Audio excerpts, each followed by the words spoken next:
지난 주일에 저희는 태보와 심장을 보시는 하나님에 대하여 함께 은혜를 나누었습니다. 우리의 연약함에도 불구하고 우리의 진심을 알아주시는 하나님, 그 하나님은 우리를 위로하시고 회복시키시는 하나님이십니다. 그뿐이 아니라 우리에게 악을 행하는 악인에 대해서도 그 중심에 악함을 다하시고 보복하시며 갚아주시는 하나님이신 것도 함께 나누었습니다. 그때 보복은 우리의 보복이 아니라 하나님의 보복을 뜻하는 것이며, 하나님께서 공의로 판단하시고 그의 악한 마음과 악한 행동대로 심판하신다는 말씀이었습니다. 그런데요, 우리가 그 이후에 거기서 그치면 안 되고요. 그 이후에 우리가 기억해야 할 것이 하나 있습니다. 그것은 바로 우리 중에 그 누구도 하나님의 공의 앞에 떳떳할 수 있는 사람은 없다는 것입니다. 감히 누가 하나님 앞에서 하나님 저는 공의롭습니다 라고 말할 수 있는 사람이 누가 있을까요? 이사야서 64장 6절 말씀을 제가 읽어드리겠습니다. 무릇 우리는 다 부정한 자 같아서 우리의 의는 다 더러운 옷 같으며 우리는 다 잎사귀 같이 시들므로 우리의 죄악이 바람같이 우리를 몰아가나이다. 아멘. 우리의 의는 다 더러운 옷 같다는 것입니다. 우리 부모가 우리 엄마가 아이를 깨끗한 새 옷을 입혀 보냈는데요, 돌아오는데 흙투성이, 진흙탕에 놀아서 온통 흙투성이가 되어서 돌아오는 모습이 바로 우리의 모습이라는 것입니다. 아름답게 순결하게 창조해 주셨는데 우리의 죄성 때문에 더러운 옷 같은 모습이 바로 우리의 모습이라는 것입니다. 로마서 3장 10절에는 이렇게 말을 합니다. 기록된 바 의인은 없나니 하나도 없으며. 이 땅에 의인은 없습니다. 그 누구 한 사람도 의인은 없습니다. 아무리 내가 깨끗하다 할지라도 그것은 우리끼리 할 수 있는 말이지 하나님 앞에 할 수 있는 말이 아닙니다. 온통 흙투성이가 된 옷이나 새하얀 옷에 흙탕물 한 방울 튄 옷이나 깨끗하지 않기는 마찬가지인 것입니다. 아무리 겉으로 깨끗해 보여도 우리의 죄악으로 말미암아 악취가 나지 않는 옷은 없기 때문에 그렇습니다. 그러니 우리는 우리의 죄를 씻어서 깨끗게 되지 않고는 의로우신 하나님, 공의의 하나님 앞에 설 수가 없습니다. 그러니 더더욱 하나님과 영생토록, 그 공의의 하나님, 거룩하신 하나님과 영생토록 천국에서 함께 살 수 있는 사람은 더더욱 없을 것입니다. 그러면 우리는 어떻게 해야 할까요? 우리의 죄를 해결받아야 합니다. 하지만 우리의 죄를 우리 스스로가 해결할 수 없으니 그 죄를 대속받아야 합니다. 우리는 우리의 죄가를 치를 능력이 없습니다. 이 세상 다른 어떤 종교에도 죄를 사하주시는, 사함받는 종교가 없습니다. 우리의 죄가를 치를 능력도 없습니다. 우리의 죄가를 누군가 대신 값을 치러 주셔야 하는데요, 그것이 바로 십자가입니다. 죄 없으신 예수님께서 이 땅에 오셔서 우리의 죄를 대속해 주셨습니다. 우리의 죄값을 대신하여서 예수님이 십자가에서 목숨을 내어 놓으심으로 말미암아 우리의 목숨값을 치루어 주셨습니다. 오늘 본문에 보면은 이스라엘 백성들의 죄악을 대신하시기 위하여 다윗에게 한 의로운 가지가 일어날 것이라 말씀하고 있습니다. 예레미야서 23장 5절에서 6절 말씀을 우리 함께 읽어보겠습니다. 여호와의 말씀이니라. 보라, 때가 이르리니 내가 다윗에게 한 의로운 가지를 일으킬 것이라. 그가 왕이 되어 지혜롭게 다스리며 세상에서 정의와 공의를 행할 것이며 그의 날에 유다는 구원을 받겠고 이스라엘은 평안히 살 것이며 그의 이름은 여호와 우리의 공이라 일컬음을 받으리라. 아멘. 성경에서 나무는 많은 경우 십자가를 상징합니다. 구약 성경은 예수님을 예표하는 것인데요, 그 안에 나무 이야기가 나올 때는 많은 경우 십자가를 상징하고 있습니다. 다윗에게서 의로운 가지가 나올 것이라고 말하는 것은 다윗의 후손으로 예수님이 태어나신다는 의미도 담겨 있지만, 십자가가 우리를 위하여 세워진다는 것, 우리를 위한 의로운 가지가 되어 주신다, 의로운 나무가 되어 주신다는 것을 의미합니다. 십자가는 우리의 죄를 대신해서 예수님의 두 팔을 벌려 못 박으심으로 심판하시는 하나님의 공의가 나타난 것입니다. 십자가는 우리의 죄를 대신해서 예수님을 두 팔 벌려 못 박으시는 그 하나님의 공의가 나타난 것이 바로 십자가입니다. 하지만 또 그 십자가는 그 공의와 더불어서 우리를 지극히 사랑하셔서 두 팔 벌려 우리를 품으시고 부르시는 하나님의 사랑이 함께 나타난 것이 바로 십자가입니다. 그래서 십자가는 하나님의 두 성품이 함께 나타난 곳입니다. 공존할 수 없을 것 같은 하나님의 두 성품, 공의와 사랑이 함께 증명된 것이 바로 십자가입니다. 하나님은 공의의 하나님이시기 때문에 우리의 죄를 공정하게 그 행위대로 심판하실 수밖에 없습니다. 하지만 또 하나님은 사랑의 하나님이시기 때문에 우리의 죄를 용서하실 수밖에 없는, 용서하기를 원하시는 하나님입니다. 하지만 이 두 개를 같이 하기가 어렵기 때문에, 그것이 모순되기 때문에, 두 가지를 한꺼번에 할 수 있는 것이 모순되기 때문에 하나님께서는 십자가를 우리에게 베풀어 주셨던 것입니다. 우리 죄를 있는 상태로 그냥 받아줄 수도 없고, 그렇다고 해서 죄 있다고 무조건 심판하실 수도 없기 때문에 하나님 우리에게 십자가의 은혜를 베풀어 주신 것입니다. 이 하나님의 성품 공의와 사랑에는 모순이 존재합니다. 이러지도 못하고 저러지도 못하는 모순이 존재하는데요, 그것을 해결할 방법으로 십자가를 우리에게 예비해 주셨습니다. 그래서 사람들은 이렇게 말을 합니다. 사랑의 하나님이라고 하면서 어떻게 지옥을 지을 수가 있어? 어떻게 우리를 지옥을 보낼 수가 있어? 죄 있다고 어떻게 다 심판하실 수 있어? 그것은 사랑이 아니지 라고 말하는 사람들이 있습니다. 심지어는 어떤 신학자들은 만유 구원론을 주장합니다. 결국 하나님은 모든 사람을 다 구원할 거야. 결국 모든 사람을 다 구원하시는 그런 능력에, 구원하실 수 있는 분이니까, 능력 있으신 분이니까 다 구원할 거야. 그렇게 말하는 신학자도 있습니다. 하지만 그렇지 않습니다. 그럴 수 없습니다. 왜냐하면 하나님은 공의의 하나님이시기 때문입니다. 하지만 또 하나님은 사랑의 하나님이시기 때문에 죄 있다고 그 악함대로, 그 행위대로 그 죄가를 다 치르게 하실 수도 없는 것입니다. 그러면 이 세상에 구원받을 사람이 아무도 없기 때문이고요, 그러면 이 세상 모든 사람을 다 멸하실 수밖에 없으니 그러실 수가 없는 것입니다. 그러면 하나님은 어떻게 해야 할까요? 부모가 그럴 때가 있습니다. 우리 자녀들을 훈계할 때 자녀들이 잘못했는데 부모가 대신 매를 맞을 때가 있습니다. 그래 보신 적 있으신가요? 아이 키울 때 부모가 대신 내가 나를 때려 보신 적 있으신가요? 우리 젊은 부모님들 여기 계시는 분들 중에서 한번 해보십시오. 꽤 효과가 있습니다. 아이들 잘못했다고 아이들만 때리는 것보다 갑자기 네가 잘못했으니까 내가 잘못 가르친 거야, 그리고 갑자기 부모가 자신을 때리면요, 아이들이 놀랍니다.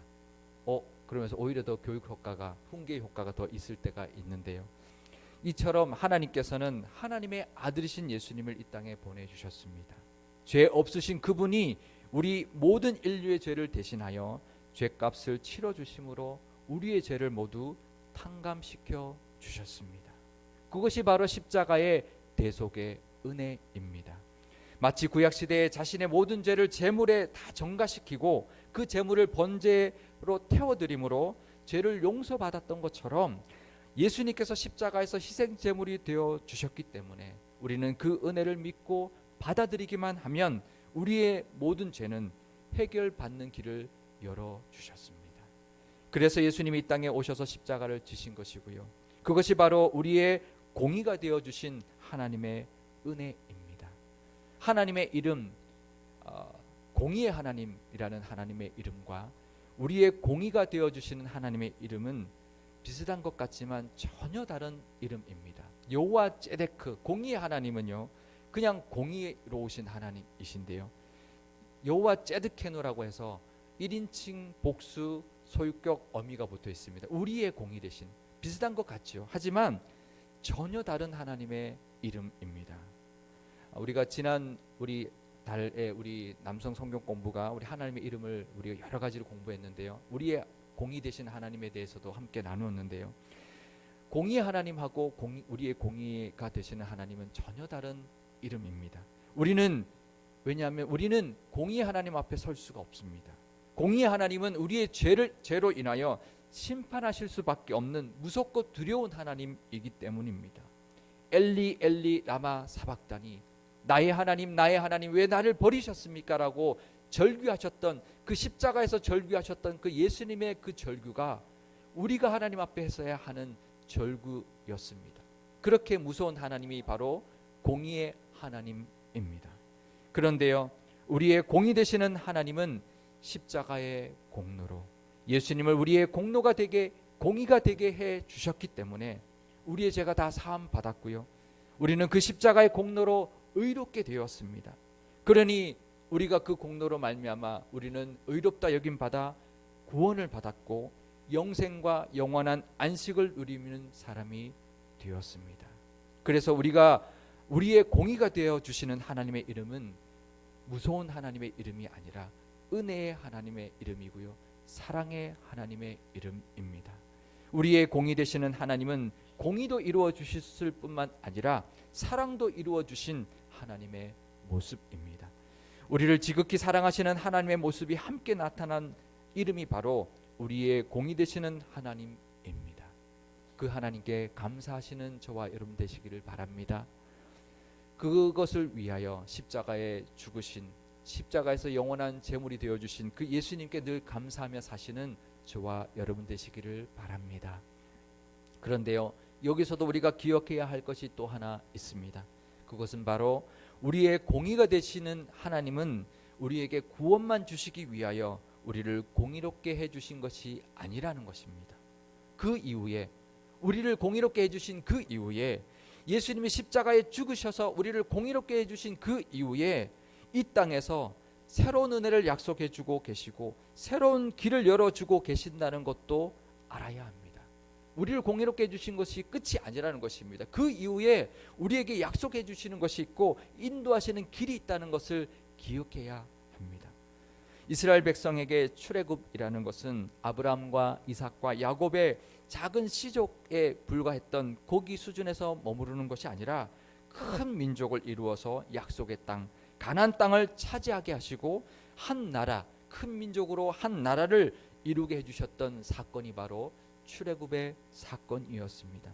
그런데 이 예레미야 선지자를 통하여 지금 이제 하나님께서 이 이스라엘 백성들에게 하시는 이 바벨론 포로기 이후에 포로의 귀환을 통해서 주시는 은혜는 출바벨론 하게 하심으로 새 시대를 열어가게 해주실 것을 약속해 주시는 하나님의 말씀입니다.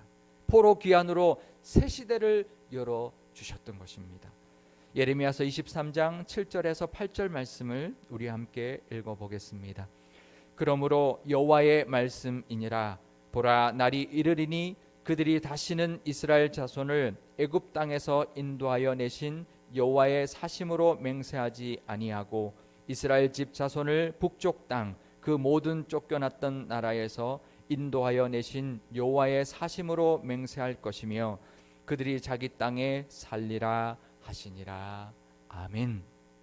이제는 더 이상 출애굽하게 해주셨던 하나님의 그 이름으로 맹세하게 하는 것이 아니라 포로에서 귀환하게 해주셨던 그 하나님의 이름으로 맹세하게 할 것이다. 그리고 그 하나님께서 다시 약속의 땅으로 돌아와서 그 약속의 땅에서 살게 해주실 것이라고 약속해 주셨습니다. 최강국이었던 바벨론, 그 당시 온 세계를 지배했던 가장 큰 나라를 이루었던 바벨론이 하루아침에 멸망해버렸습니다.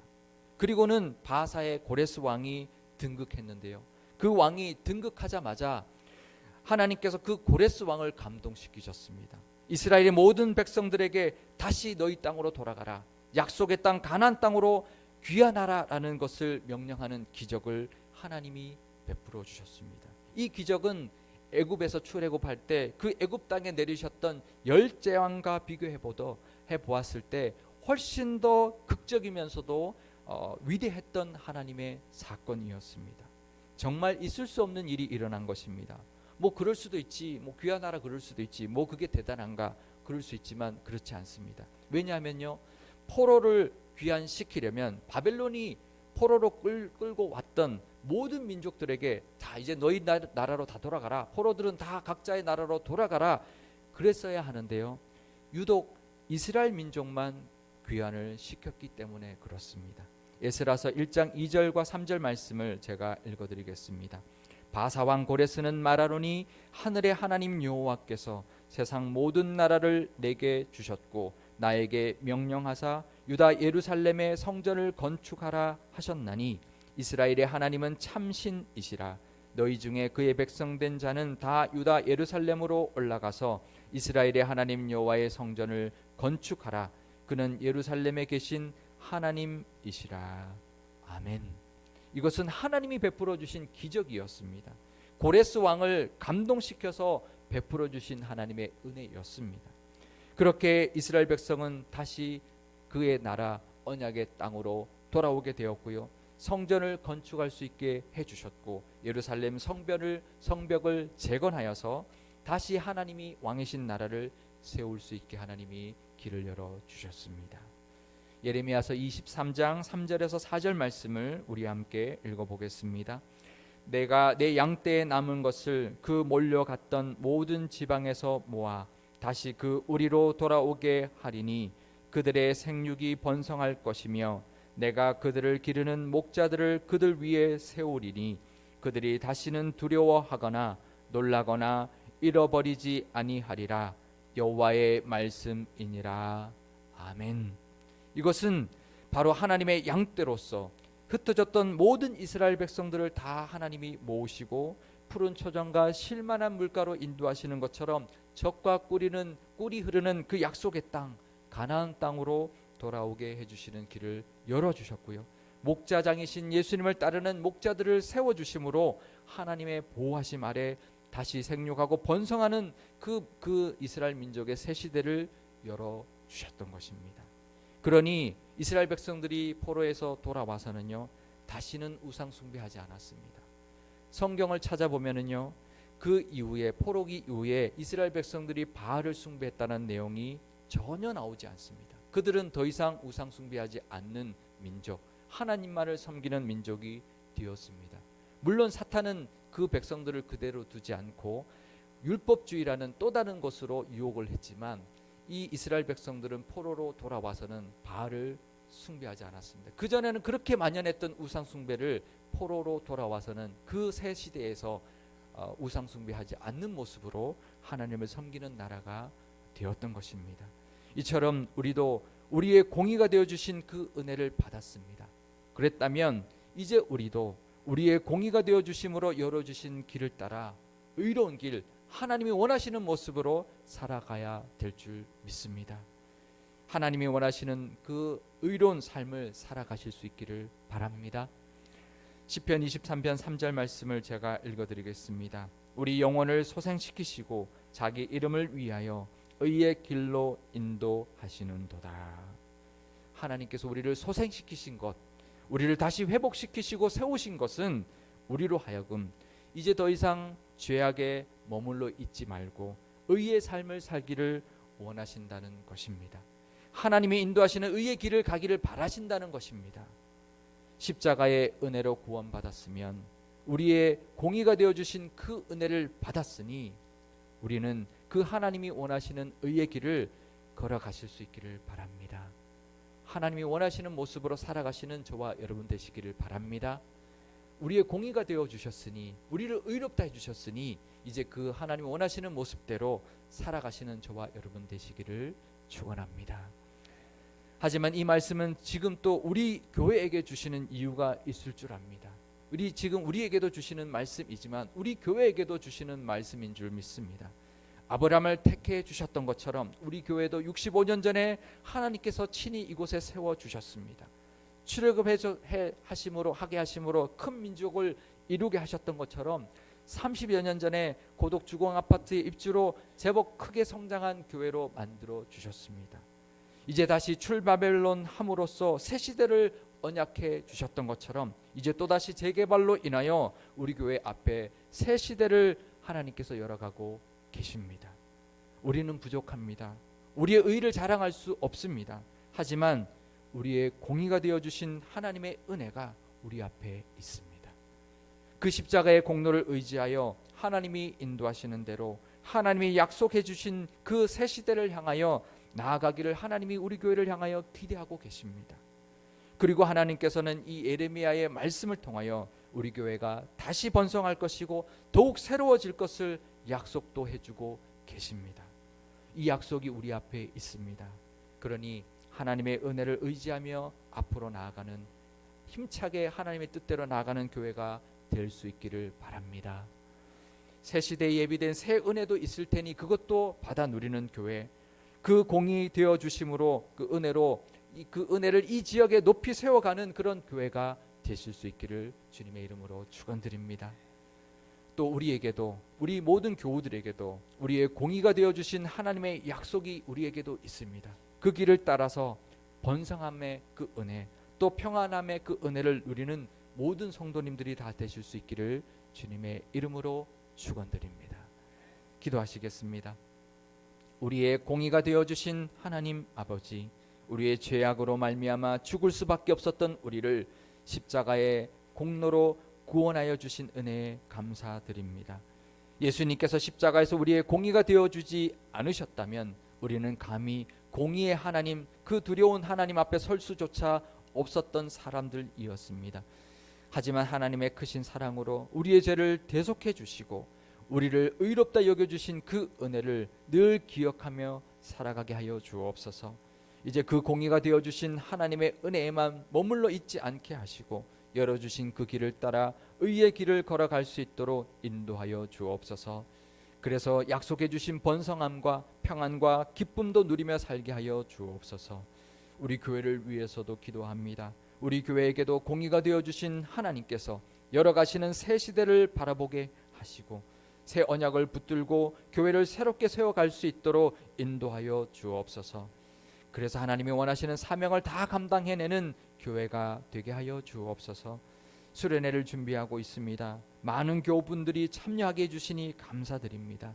수련회가 안전하며 은혜롭게 진행되고 마쳐지게 하여 주시고 수련회에 부어주시는 하나님의 복을 다 받아 누릴 수 있도록 하나님 역사하여 주옵소서. 그래서 앞으로 열어주시는 길을 향하여 기쁨과 한마음 되어 달려가는 교회가 되게 하여 주옵소서. 우리 구주 예수 그리스도의 이름으로 기도드리옵나이다. 아멘.